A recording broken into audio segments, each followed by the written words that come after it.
Олександра. Вітаю вас у щотижневому випуску новин про зміну клімату. Існуюча сьогодні у світі енергетична інфраструктура виробляє понад 496 гігатон вуглецю на рік. Тому вкрай необхідно, аби хоча б деякі з найбільших винуватців такого становища або ж припинили свою діяльність, або ж модернізувалися так, щоб перехоплювати власні викиди вуглецю. В іншому випадку, діяльність усіх на сьогодні існуючих об'єктів інфраструктури викопного палива, транспортних засобів та заводів призведе до потепління на 1,5 градуси за Цельсієм. Як наслідок, це унеможливить досягнення цілей Паризької кліматичної угоди. Крім того, передбачається підвищення температури на 1,5 градуси за Цельсієм внаслідок розбудови існуючої енергетичної інфраструктури. У зв'язку з глобальним потеплінням зростає інтенсивність теплових хвиль та кількість опадів. Таким чином, через підвищення рівня моря життєдіяльність майже 10 мільйонів людей по всьому світу знаходиться під загрозою. Екстремальна теплова хвиля охопила Європу наприкінці червня.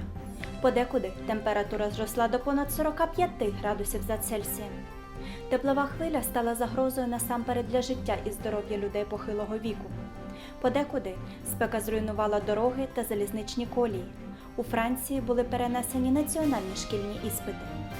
Глобальне потепління є головною причиною такого жахливого становища, адже спричинило зростання частоти та інтенсивності теплових хвиль щонайменше у 5 разів. У Німеччині, Франції, Швейцарії, Австрії, Північній Іспанії та Італії, а також Чехії температура повітря зросла на 10 градусів за Фаренгейтом. Екстремальна спека також створює загрози для посівів, порушує природній процес запилення та підвищує імовірність повені.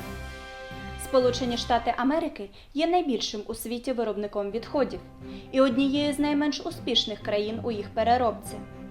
Жителі США складають близько 4% населення світу, однак їм вдається виробляти близько 12% світових відходів. Відповідно до звіту, опублікованого фірмою з управління ризиками Verisk Maplecroft, кожен американець у середньому виробляє близько 773 кг твердих відходів на рік. Цей звіт склали, усвідомлюючи необхідність подолання світової пластикової кризи. Серед інших найбільших винуватців глобальної кризи відходів також назвали ряд промислово розвинених країн світу, зокрема Великобританію, Канаду, Німеччину, Нідерланди та Австралію. Відео, яке показує, як поліція розганяє протестуючих, використовуючи сльозогінний газ із близької відстані та насильно виштовхуючи людей з вулиці, розлетілося по соціальним мережам. Французька поліція розпилювала сльозогінний газ на мирних демонстрантів, які зібралися на мосту над річкою Сена. Протестуючі були активістами, що належали до повстанської групи вимирання. Вони вимагали від французького уряду оголосити надзвичайний стан і вжити необхідних заходів для запобігання планетарної катастрофи. Приводом протесту повстанської групи вимирання послужила екстремальна для Парижу температура повітря, коли стовпчик термометра сягнув 32 градусів за Цельсієм. При цьому у столиці Франції було набагато більш прохолодніше, ніж в інших містах по країні, де стовпчик термометра сягнув, відповідно до даних Державного метеорологічного агентства, 45 градусів за Цельсієм. Герцог і герцогиня Сассекські оголосили захист навколишнього середовища центром своєї липневої громадської діяльності.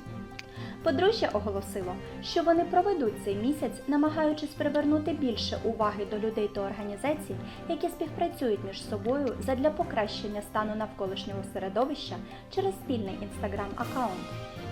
Сассекські королівські особи вирішили підписатися на 15 акаунтів, присвячених збереженню дикої природи, та на 2 акаунти, присвячених кліматичній кризі. Існує ряд прибічників такої ініціативи, які вважають, що така гласність приверне більше уваги до кліматичних дій. Однак існують і противники, які кажуть, що така діяльність королівських осіб може призвести до звинувачень у лицемірстві. Адже нещодавно була оприлюднена офіційна статистика, яка деталізує вуглецевий відбиток життєдіяльності королівської родини за минулий рік і свідчить, що вуглецевий відбиток збільшився вдвічі у зв'язку зі зростанням кількості авіаподорожей. Інша тривожна ілюстрація впливу людства на дику природу розлетілася соцмережами. Американський водоріз був сфотографований на пляжі Флориди під час годування свого пташеняти недопалком. Фотограф Карен Мейсон розмістив фотографію в інтернеті з проханням не викидати недопалки на пляжах. Відповідно до звіту американської організації Ocean Conservancy, недопалки є найпоширенішою формою сміття на пляжах. Коаліція з питань тютюнової освіти округу Санта-Крус підрахувала, що приблизна кількість залишених на пляжах недопалків становить 4,5 трильйонів. Окрім засмічення, проблема з недопалками полягає в тому, що вони виготовлені з ацетату целюлози, типу пластику, який ніколи не розкладається. Безм'ясові замінники починають з'являтися у США та Європі. Навіть такі великі компанії, як Макдональдс та Burger King, починають пропонувати гамбургери без м'яса. Споживання більшої кількості м'яса рослинного походження дозволить значно скоротити викиди вуглецю від тваринництва. Інновації у цій галузі здебільшого надходять зі США, де харчова промисловість є менш регульованою. Однак альтернативи рослинного походження починають з'являтися також і в країнах Європи. Це відбувається в основному за рахунок поліпшення їх смаку, а також усвідомлення користі для здоров'я. Але незалежно від того, яка є причина відмови від м'яса, безсумнівно, це чудовий спосіб скоротити викиди вуглецю та допомогти нашій планеті. Рівень льоду в Антарктиді знижується дуже швидко. Супутникові дані НАСА показують, що територія льоду у 2017 році становила трохи більше 4 мільйонів квадратних миль і є новим найнижчим показником в історії, випереджаючи доти найнижчий показник у майже 5 мільйонів квадратних миль, який був зареєстрований у 2014 році. Кількість втраченого льоду за ці роки могла б покрити усю територію Мексики. Вчені вражені швидкістю танення льоду, однак і досі залишається достовірно невідомо, чи це є нормальним природним явищем, чи наслідком впливу глобального потепління на Південний полюс.